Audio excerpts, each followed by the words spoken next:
All right. Good evening, everyone. Welcome to the issue series of the Boards and Commissions Leadership Institute, or the BCLI as we call our program. For those of you who are joining us for the first time, the Boards and Commissions Leadership Institute is a leadership cohort program. We're based out of Nexus Community Partners, a mid-sized nonprofit here in the edge of St. Paul, Minneapolis. And what we are is a 7-month leadership program that supports, trains, and helps place people of color and folks from underrepresented communities and low wealth community members onto publicly appointed boards, committees, and commissions or task forces that impact equity in the following areas, which we call issue areas. And those 5 issue areas are economic development, health, housing, transit, and workforce development. But as we all know, all of these issues intersect and interact with each other. If you don't have a safe place to live, and if you don't have a good way to get yourself from point A to point B, whether that's to a place of work or play or a health clinic, then that impacts your personal and overall uh, health and well-being. And so the focus of tonight's issue series, or a public learning panel, this is one of the uh, public components of our uh, BCLI program. I'm joined tonight by my BCLI program assistant, Christine, and we are super excited that this is our first event together as a staff team of 2. Some of you may know my former predecessor, Thao, left 2 years ago, and I've been a department of 1 here at Nexus for 2 years. And so I'm super happy and lucky to have Christine join me. So we'll get right into the issue of tonight. The focus of tonight's issue series is talking about um, economic development and workforce development. Um, and I'll just say a few things about what they are to kind of ground us in the issue. In a nutshell, everyone has their own definition of what economic um, development and workforce development are, but basically the economic landscape varies from one area to another, which necessitates customized strategies to foster growth and sustainability that differs from region to region, um, and from city to city, um, and state to state. So economic development is often associated with business and investment. While it's most commonly linked to financial growth, it plays a more nuanced and vital role in shaping the prosperity and well-being of communities. Economic development is a multifaceted approach that seeks to improve the economic well-being and quality of life for a region's residents. It involves strategic initiatives aimed at fostering growth, enhancing competitiveness, and creating a vibrant, resilient economy.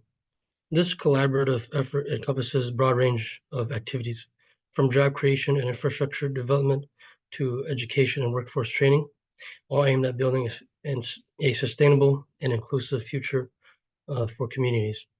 As you can imagine, it can be a pretty big project to try to improve the social and political well-being of a city or region, or country through economic strategies. Economic development usually takes 3 forms. One aim is to uh, attract businesses. The other aim is to retain and expand businesses. And of course, one of the most important aims is business creation. And it's related to workforce development, which is from the larger perspective of centering society at large. Workforce development is defined as initiatives that educate and train individuals to meet the needs of current and future businesses and industry in order to maintain a sustainable, competitive economic environment. Um, so we can think of examples like during the early years of COVID, um, there was a great need for healthcare professionals. And so local universities and the state policymakers allow, through educational policy reforms and institutional innovation, they made uh, programs where they can fast track folks who are interested in becoming nurses. As similar programs have been piloted for fast tracking folks who want to become teachers and educators throughout the state of Minnesota. So these are creative ways in which governments and institutions work to foster job growth. So with that being said, tonight we're lucky to be joined by three great community leaders in doing the work. Um, um, we Our three folks are John Yang, Vong Thao, and Yao Ya. And these are great folks who are working in the field of economic development, leading our businesses and being entrepreneurs to uplift our whole region together. And they're at the forefront of working with governments, institutions, and the private sector to try to improve our quality of life and to create more wealth in the cities, whether that's through um, strategies that create more wealth for individuals, like better training programs for folks to maintain and improve their skills and marketability for employment, or whether that is through other means of job creation and fostering economic development to grow our tax base. And so I'll go ahead and let them talk more about their incredible work and what they see as some of the challenges and opportunities in this field, in particular in the context of being a BIPOC leader, because we know that the field of economic development is a very white field. And so as pioneers in this arena, I'd like them to share about their experience and the amazing work that they do. And based on the who I see on my screen here, first of all, maybe we'll start with John, and then we'll go to Yao, and then we'll go to Vaughn. All right. Thank you, Chai. Thank you, everyone, for being here today. Quickly, I'll introduce myself. I am the CEO and founder of Digital Synergy, where we are a digital marketing and web development agency in Minnesota. I'm also the executive director for Asian American Business Resiliency Network and executive director for Minnesota AAPI Veterans Association. I'm still currently serving in the U.S. Air Force Reserve. Part of the work that we do, we are partnered with the Hennepin County in terms of a tech essential partner. So we provide and teach technology cohorts to Hennepin County and to the public, but we do have incentive that's only exclusive to businesses in Hennepin County. We are Hennepin County Library Navigator as well. So we help with resume help, employment job search, also strategic ways to really help people to find jobs that can help increase their wage, right? Also, we are also the nonprofit developer, master developer for the Sears Singapore redevelopment project. So part of the site there, we're looking to build housing, commercial retail space. So it's going to be like a multi-billion investment once everything is done. We're looking at economic impact from the Sears building alone. If we were to build these programs out, we're looking at over 250,000 daily cash flow, creating over 160 jobs and 3,000 plus daily visitors.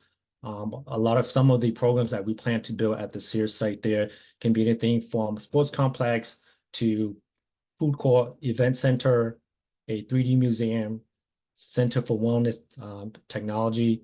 We're looking to do a charter school, sports technology and arts focused charter school, a community and business center, and also kids zone and daycare center. So a lot of projects that we plan to build. We're currently working with the state, the city to get the concept plan approved for us before any construction can begin. So that can be kind of like a dragging delay on that. So we'll keep you updated on that. But that's probably one of the biggest projects that we're currently working on now, because we know that it's going to impact not just the local community, but Minnesota and also nationally, since the type of programs that we have there.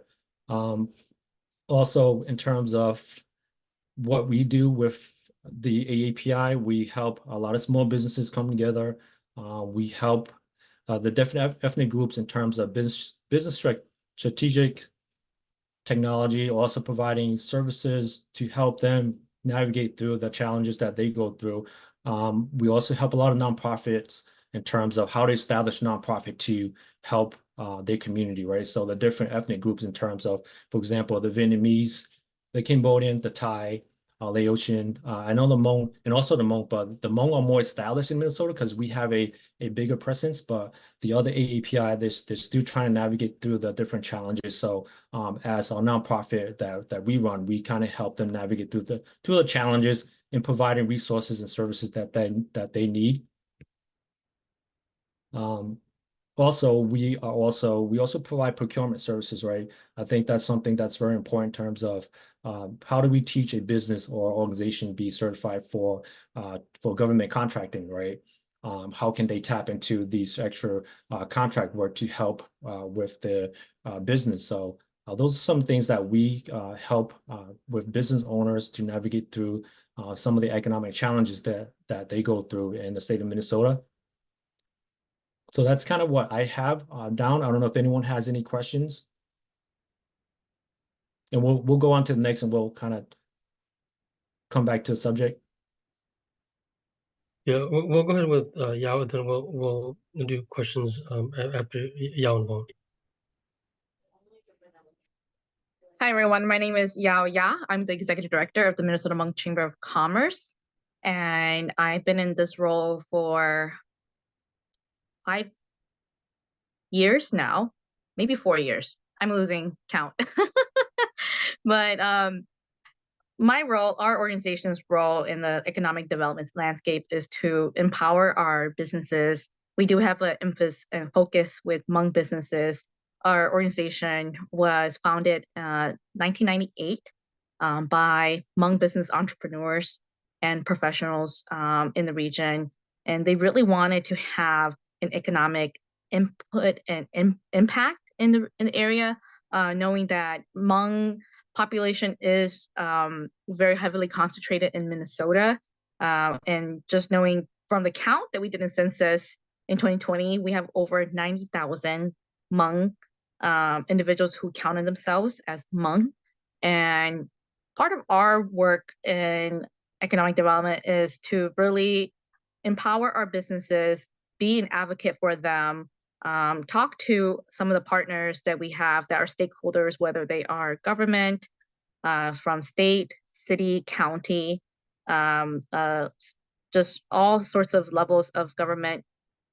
A lot of our businesses, or actually a lot of our community members, are not educated on what a chamber is and how a chamber can support businesses, whether it is just their operations, their livelihood, their workforce. There are a lot of great opportunities for us to support businesses in training and advocacy.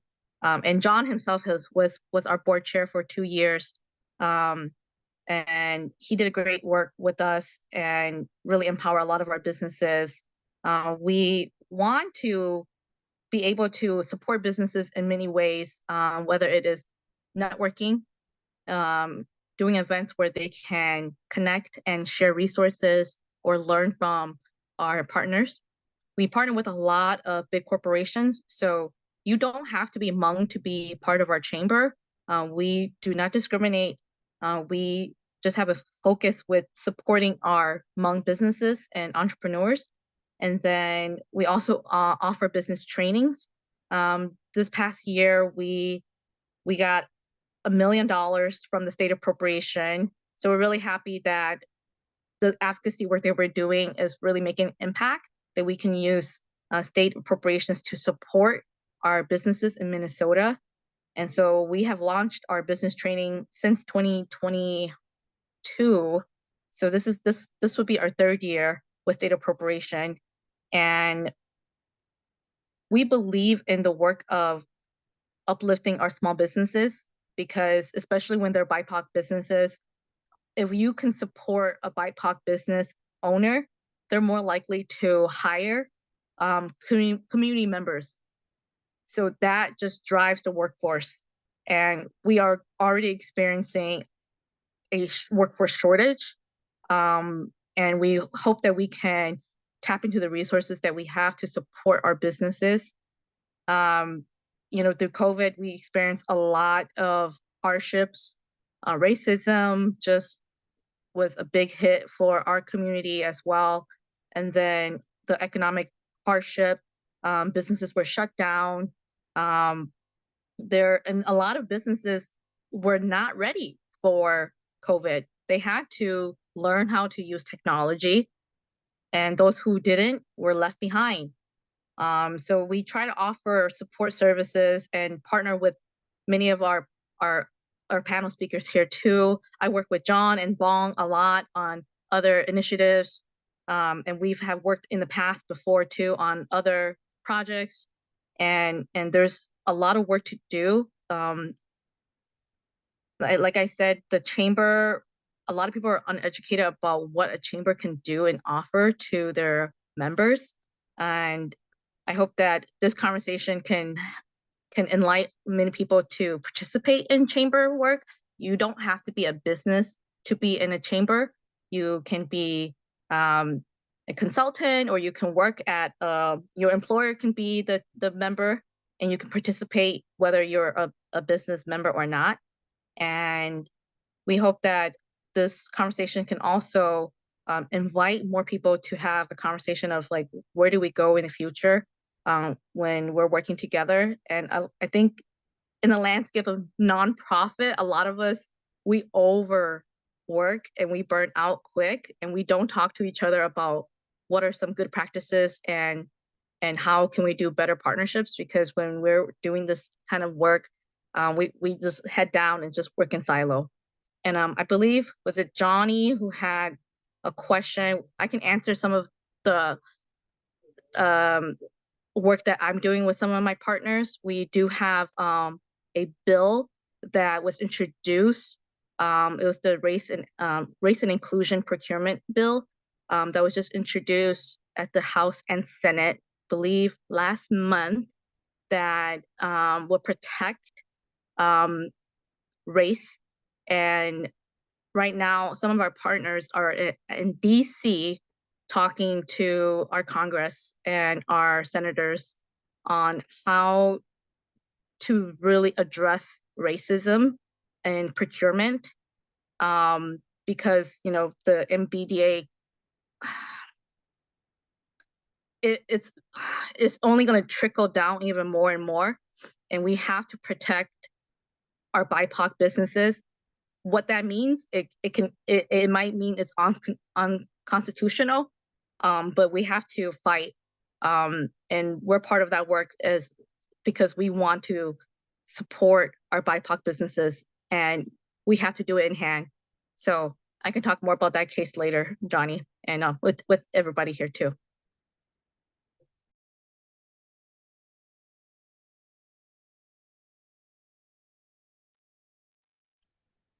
All right, thanks, Joe. Go ahead, Vong.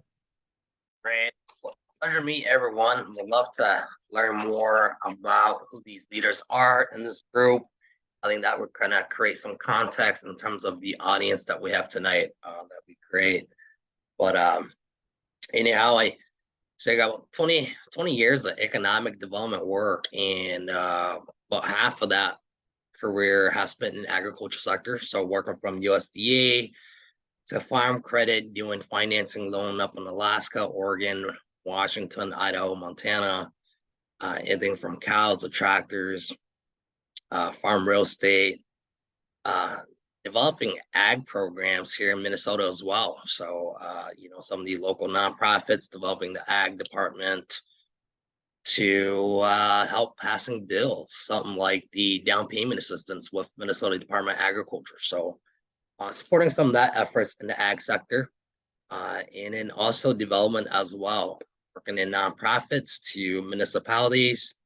Kind of did the springboards for the Arts Project, Victoria Theater, Neighborhood Development Center, and their new building there on Dillon University. Worked on that project for my development experience, and also worked for the City of Brooklyn Center as well as the economic development coordinator. So I'm very well versed in the world of capital stacking for development projects through municipalities.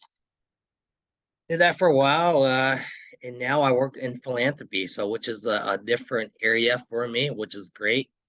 but definitely a different area. And then my side hustle, I mean, I run a development firm. I'm working on a duplex project at the moment in St. Paul, are the emerging developers of Ramsey County, and also a farmer as well. So I got the best of both worlds. I'm able to farm, I'm able to have my day job, and then I'm also a developer as well. So that's kind of what I do in a nutshell. In terms of what I'm seeing out there in the economic development realm, I think there's so much opportunities here in Minnesota for a lot of us BIPOC businesses. There's a lot of support in a lot of places that will allow us to thrive in what we do. As Yao and John kind of mentioned, I think the time is pretty right for a lot of us BIPOC businesses to get into development, to open up our businesses. I mean, there's things like the Promise Act that's rolling out. I mean, during COVID, I mean, there's funding that was coming out quite a bit to really allow businesses to thrive. And I've seen, being out in the community quite a bit and working with businesses and seeing the transactions and the acquisitions of commercial real estate. I have seen more BIPOC on a personal experience of being out in the field and work with businesses. I see more BIPOC businesses doing acquisition of commercial real estate in a program like META, for example, with the Promise Act. I mean, that's a heck of an opportunity for us individuals to build long-term generational wealth. And that's something that a lot of us that are BIPOC that has worked in the realm of economic development has strived for a very, very, very long time. And you know, that's what I'm seeing out there. Definitely more loan programs or financial access to capital, and also access to social capital. There's more of us that are in spaces to make these type of decisions that would allow businesses to thrive and have access. I mean, if you kind of look around you, I mean, there's more of us of color that are entering the spaces of government. There's more of us that are opening businesses. There's more of us that are getting procurement contracts that we never really seen. So just being out in this field and seeing those type of changes and work with businesses that were, hey, this is what I want to do, to be able to hire, say, for example, like a Vietnamese business that I helped out, Modern Electrical Solution, for them to do the US Bank Stadium. I mean, I think that's phenomenal to be able to pay wages to your worker at a very, very competitive wage. I mean, these are things that I'm seeing out there, experiencing, and you know, a lot more development projects that are geared towards BIPOC developers, and BIPOC developers taking the lead on some of these projects. I mean, you see it in the north end of, the North Minneapolis. I mean, so much development's happening out in that area where it's ran and operated and led by BIPOC developers. So that's pretty unique. It's pretty awesome to see. And it's really a testament of the true work that a lot of us that has work in economic development really, really push for, thanks to the pioneers in this work that opened up those spaces and that allow individuals like us to continue to work in that spaces and continue to carve more space for us to do our work and to do great work and to truly build generational wealth. Thanks, Vong. Before we take other questions, we'll go ahead and start with the first one that was entered in the chat earlier. I know, Yao, you said you want to talk more to that question, and you can go ahead and talk more to that point, and then if Vong and John want to add to that too. Yeah, so more context on this, how this came to be is there was a white women-led organization who sued SBA, the USDA SBA Section 8 for discrimination, and they won. In short, because they are a firm that does, work, they are certified women-led business. They were trying to apply for a bid that will that the USDA a lot of government contracts, they have a percentage of contract that they said they are committed to contracting to certified business that are BIPOC or women, minority led. And this woman who was unhappy with the case, she sued USDA and won. So what happened was SBA had to retract that out of their contract procurement. So they don't really have a language that protects minority procurement anymore. And when that happened, other white businesses started doing that, started suing agencies from federal to like state, mostly federal right now. And so what that means is that it's going to be harder for BIPOC businesses to actually get a bid in contract for government contracting, because the government does allocate, a percentage in funds, like, oh, we are committed to 3%, 5%, 15%, depending on what agency it is. That is being attacked by businesses, right?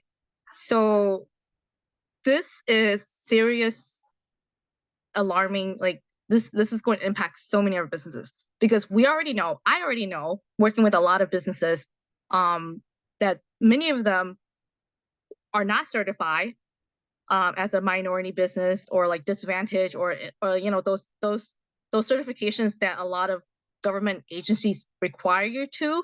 A lot of them who are already certified, it's already hard for them to get bids because they don't know the lingo, they don't know how to do the bids, like they don't know how to navigate the proposal. Those who are already experienced navigating the bidding process, they will get those bids, right? But if there isn't a language that to help procure BIPOC businesses that are certified, then the chances of us protecting the money to support those businesses only decreases. So it is a public crisis. So what we did, working with other businesses, hey honey, you need to go back upstairs, okay? What we are doing, I partner with many other businesses who are certified. So sorry, she's very curious.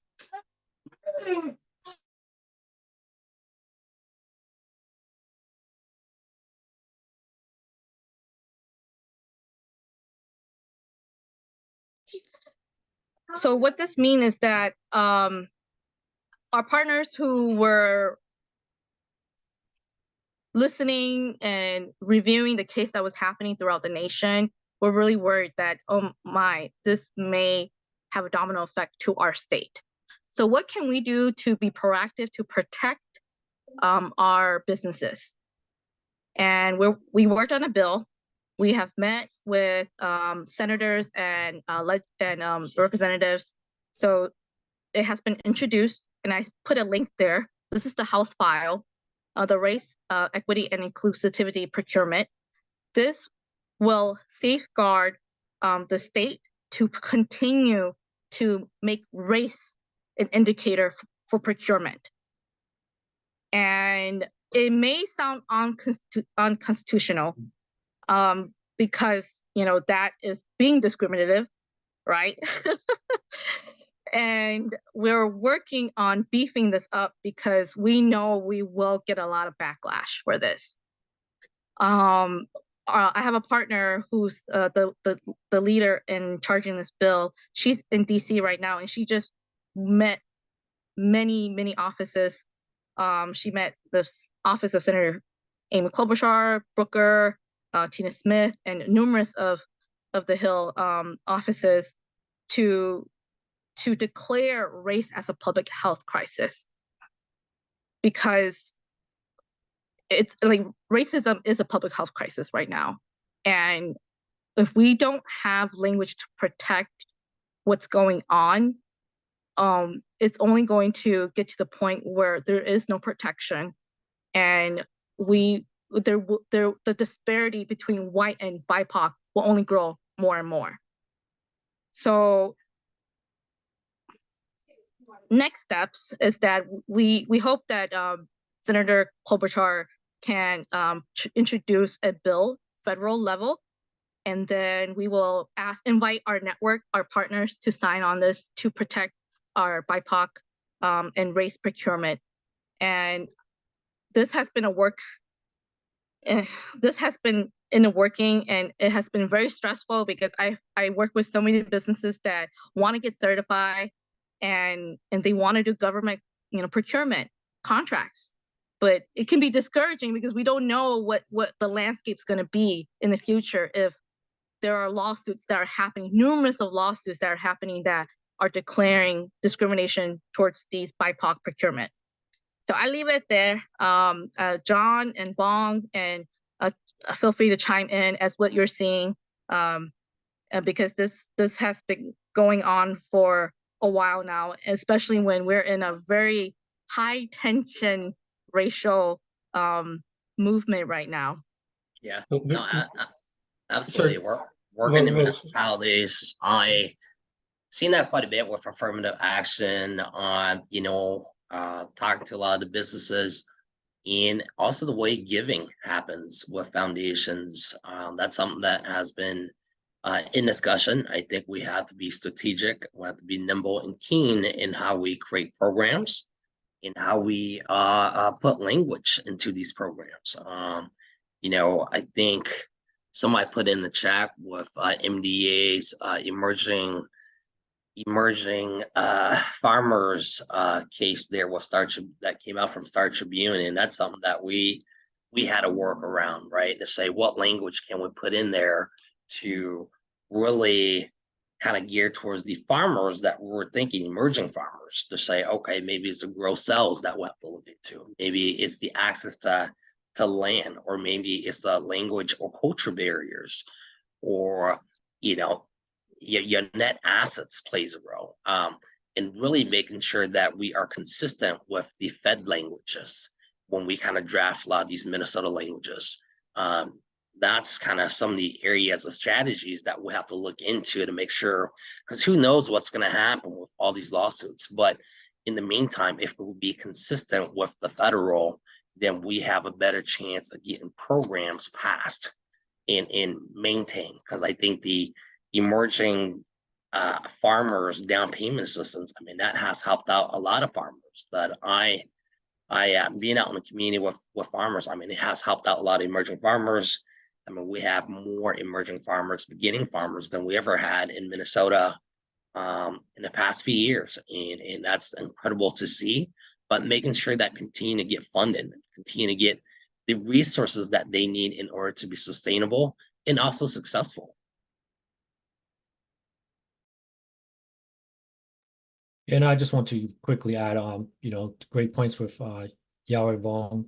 I think we just need a better policy to protect the BIPOC businesses and the owners with the procurement process. I think we still need to be inclusive to who we're serving.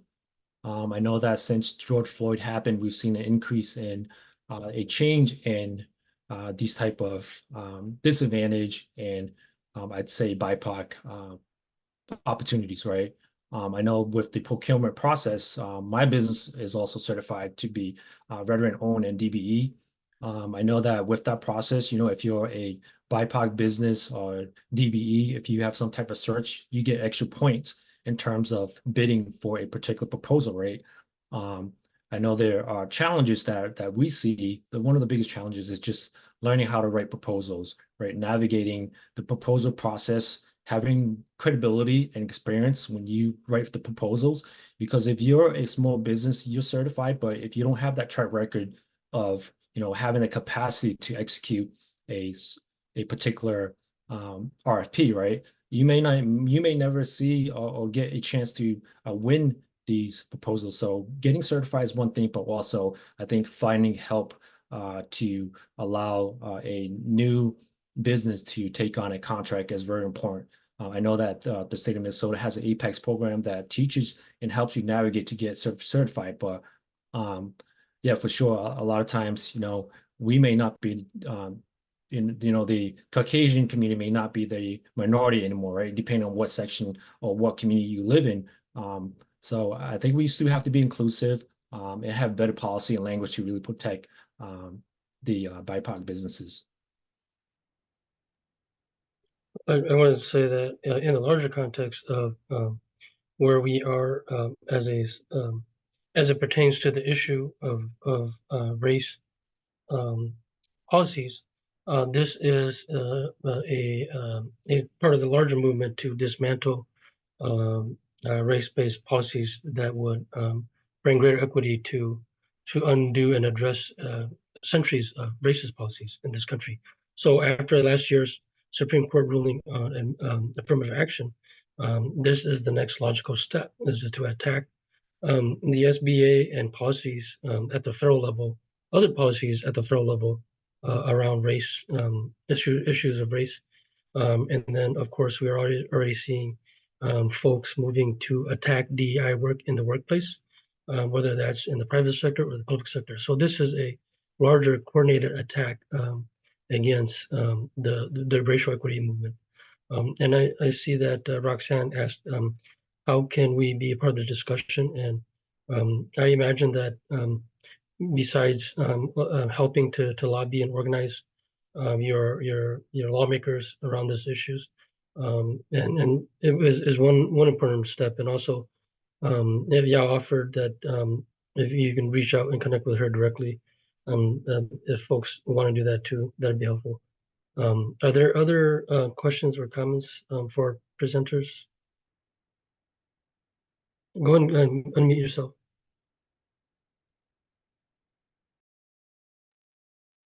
I have a question for Vong, and I just want to thank all of the presenters tonight. It's a lot of really rich information.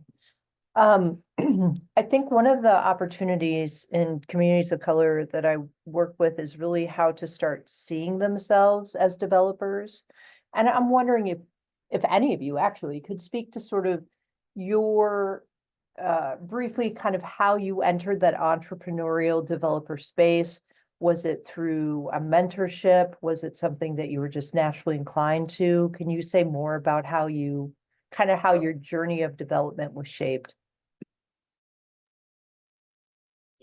Yeah, I grew up in a family that farms. And a lot of times we see many of us see agriculture as hard work, labor, but it is also a business entity that really drive the entrepreneur spirit. And then also working in government, being a BIPOC individual in government, started back in 2008. I mean, you dealt with a lot of adversity. There is not very many BIPOC individuals in government that's in the agriculture sector. So dealing with those adversity and also joining municipalities in the economic development departments. There's not very many BIPOC individuals in that space. So navigating that governmental systems in terms of how that works kind of really nurtured me into where I am today to say, hey, how do I leverage my social capital to the best possible? How do I find this strong financial backing? And how do I build a strong team so that my proposals leapfrogs other proposals? And those are things that I have put in my back of my mind to say, hey, if I'm going in a proposal, this is the way that municipalities work. At the end of the day, I mean, when I look at development projects, when I used to work in government or consult work, it's going, what's your financial backing looks like? And who's in your team? Because at the end of the day, the staff has councils and mayors to make sure that these projects are feasible. Nobody likes the projects that makes it halfway, never gets done. So that's just my recommendation. That's my journey. It's just really making sure that you're leveraging your social capital. And if not, build them now and have a strong financial backing. I think there's some of us that are understand investments and doing more investments to build that team of individuals with strong financial knowledge. And Yeah, and build your team. Build your team. I mean, the work that I've done, I couldn't done it alone. There's individuals that has helped me along the way, whether it's mentorships or fellowships, in education as well. I mean, I got my MBA from City University of Seattle, and really leveraging those that I met in grad school to leveraging those that I met in government. Uh, Use them to your best ability and cultivate those relationships. Well, I want to add on to Christina's question. You mentioned that you're part of a emerging developers. Is that a cohort with the Ramsey County, or again, how can folks be involved in that too?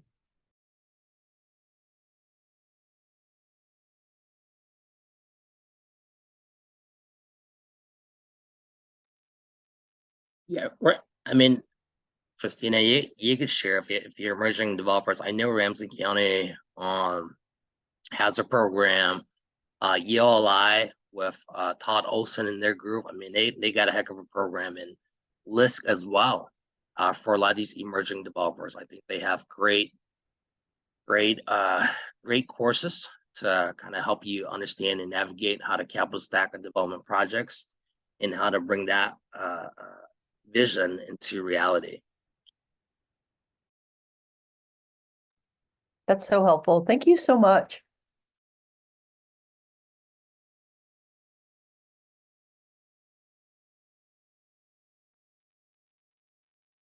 Thanks for your comment in the chat, Johnny. Do folks have other questions for our panelists?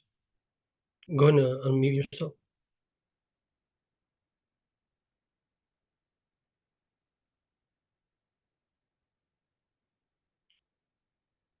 I want to ask a question about this was alluded to earlier about how folks respond to government requests for proposals and submit projects for development. And as I understand, that usually is done through a government partnership or entity. Can any of you speak to what that process is like and the challenges for that process? You asking that. Say that again, Shai.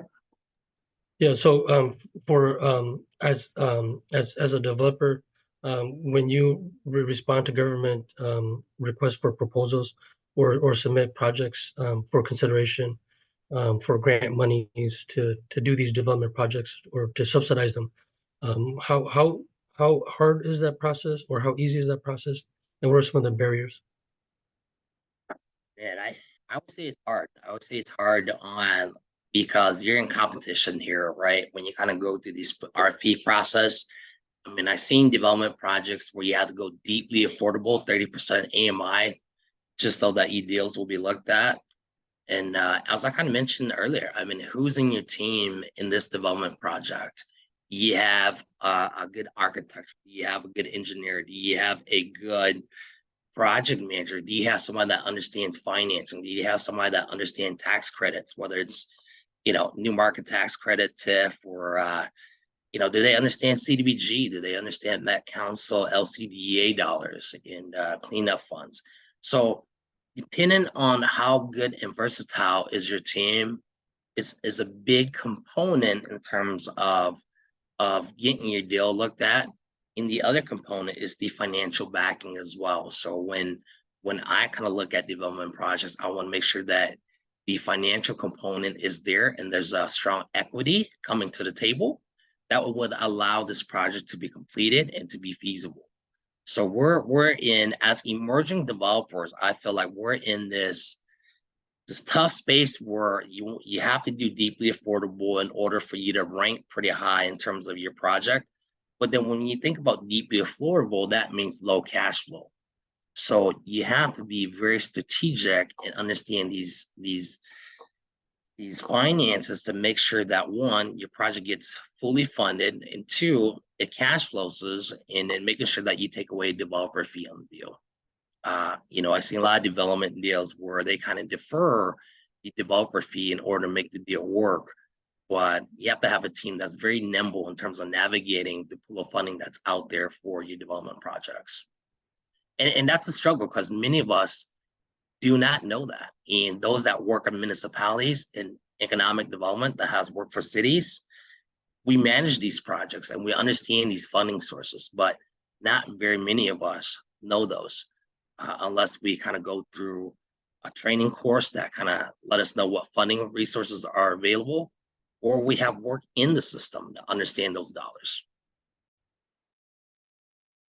John, I saw you come off mute. Were you going to add something? Yeah, I was just going to add some of the challenges to get certified is really know how to navigate the system. You know, you kind of need kind of like a hand holding to really get that process done because there's so many steps, there's so many directories to fill out your profiles. For example, you know, you have to be in a profile for like Ramsey County or University of Minnesota or St. Paul or even at the federal SBA level, right? You have to be in those directory to even bid for it. So I think a lot of people don't understand how to register for these different sites. Once they are certified, they don't know how to be in these different websites, how to utilize like these directories. For example, like BidMatch, you know, you may get notification of contracts opening, but then how do you proceed in terms of, you know, writing a proper proposal, right, and navigating the whole system. So I think, you know, I do see there's a lot more help through the APEX system. So anyone who's looking to get certified, definitely get training through APEX. They do have personal one-on-one help as well. So take advantage of that. But it's going to be a time-consuming process. But if you continue to bid on it and also really follow the right process, I'm sure that you can win some of these proposals. But, you know, again, that's a whole new level is writing the proper proposals that will work for someone too. And sometimes it's about relationship too. If you know someone who's providing these proposals and they know who you are, they most likely they may go with someone they trust already. And just to piggyback Vong and John as well, I mean, I myself, it's completely foreign to me. I'm not a business owner. I run a nonprofit and I support businesses. But what I hear from businesses, the challenges that they have to overcome, it is the relationship building, and also it's the mentorship and the coaching that is needed. Oftentimes, if you're running your business and you decide to go certify your business, it's going to take a lot of time to do that. And then on top of it, we've been mentioning this throughout the session here, where, you know, you're not going to get a bid on your first proposal. I'm just going to say it's very, very unlikely. And the best way to get, you know, some skin in the game is to actually be a subcontractor, to work with someone who knows the game, who knows how to navigate the proposal. Partner with them, be a subcontractor, and then learn the ropes from them. That's probably the easiest way to get some skin in the game, because that way you will learn and gain the experience of how the financing works and how some of the ramification works, the liability, because it's a lot for a newcomer certified business to tack on these things, right? Like you have to have a certain cash flow, you have to have certain liability insurance and all of that. So it's very challenging if you don't know what you're signing up for. So the best way, if you are looking into doing this, is to find someone who can take you under their wing and learn from them. And I know that's really hard to do. And like who you don't know who you don't know, right? Yeah, I would say, you know, right on Yao's point, collaborate. You know, there's a lot of individuals with a wealth of knowledge that's out there. The more you collaborate, especially as emerging developers, you know, when you have 2, 3, 4, 5 emerging developers going in together on an RFP, the chances are you rank a little bit better because, you know, you strengthen your team. So really leverage and grow those social capital. And if you don't have those social capital, then get out there and meet these developers. I mean, I've seen more BIPOC developers than I have seen over the past, you know, 5, 6 years that I've been working in municipalities, and it's been great. It's been phenomenal to see that. But instead of working in silo, going, hey, that's your project, I'll work on this project. The more we collaborate, the more we partnership and development projects, the bigger the projects become, the more the subsidy dollars fall into these type of projects, and the more affordable housing, deeply affordable housings we can do. Because, from my standpoint, I mean, as I kind of argue with development projects in St. Paul, I mean, what better way to develop in a neighborhood that you grew up in? What better way to reinvest in communities that raised you up, in local ownership instead of a bigger developer? I think that's something that's pretty amazing to see. Yeah, I have a question for you. John and Vong work in a way that is a little bit more solitary. You run a chamber of commerce, and I was wondering how can you give an example of how you leverage different community relationships to help with the businesses succeed or get off the ground? I think naturally that comes with the job that I have. Part of being the executive director at the Minnesota Hmong Chamber of Commerce is having, social capital, like how Long has mentioned. I have throughout the years, I have gained a lot of social capital. I have cultivated many relationships, and so I know the community leaders out there, and I use that to leverage my chamber and leverage the community outputs, because we really want to support our community members, our community businesses, and make a regional impact. And identifying and building those relationships has been crucial, because they may just be an acquaintance, but actually getting to know the person, right? When you do these kind of jobs, you naturally become friends with people who are leaders of the community, right? And you care about their livelihood. You want to be part of their life. You want to support them. And so I think the most important thing in this work is to show up. Show up, right? Showing up on Zoom is not enough. Showing up physical to their events, to the table, making impact, having those hard conversations. There will be many times where a lot of community leaders do not agree on a certain issue, but at the end of the day, we have to think what's best for our constituents, for our members, and put that at the table. And I think that's how I have been leveraging my community relationship with members, and supporting the efforts that we've been trying to do. It's challenging because I can only be a people person so many hours of the day, and then when I get home, I'm just like, okay, I just want to go over under my covers. But it's work that is not for everyone. But seeing that you all here on this call, you have a passion to do community driven work. And this is just the reality of it. And of course, there's politics that plays too. And how do you continue cultivating those relationships with legislators that make policy changes? Thanks, Shao. We have about 4 minutes left, and I just want to remind folks to please fill out the eval. It's literally 4 questions. You get over it within literally 30 seconds. And as we wind down our time together here, do the panelists want to offer any 1 minute final thoughts in closing for us tonight? Yeah. From my standpoint, with my career and what I do, it's always, I would say, continue to grow your accessibility, the social and financial capitals.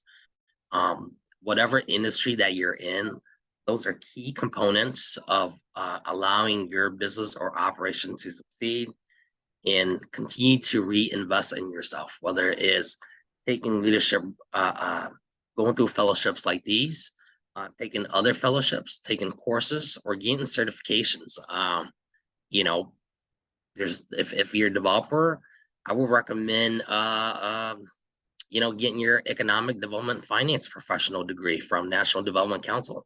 Getting that certification speaks volume when you start talking with economic development departments in government, or getting your International Economic Development Council, CCED. I mean, the more of these certifications that you get will strengthen up your proposal as a developer. So that's what I have. I mean, continue to grow your social and financial capital, leverage, and then also invest in yourself. Don't forget to invest in yourself, because you only know what you know, but the more you know, the more nimble and strategic you could become in the work that you do.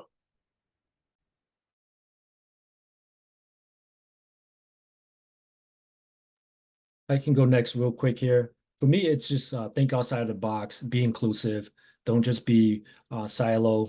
You know, I know I run a API organization, but a lot of our partners are not Asian, right? So I think you know, a lot of partners that help us are, you know, not just BIPOC, right? So I think we have to be inclusive, think outside the box, and don't put race as a playing card, whatever you do.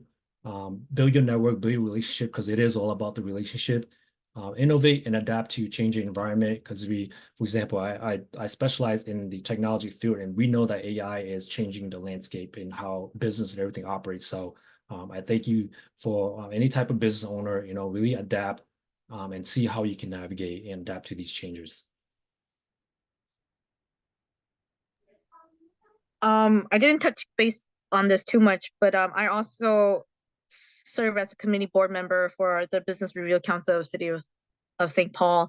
I've done a number of community board, and my takeaway for you is to get involved. If you really want to make a policy impact, get involved on boards, committees, and state level, city level, county level, because those people who sit in the committees, they really do make a policy impact when politicians or stakeholders are thinking about how to address certain issues. They really consider what the committees are thinking, because we're the people who are working on the ground, talking to the businesses, to the community members.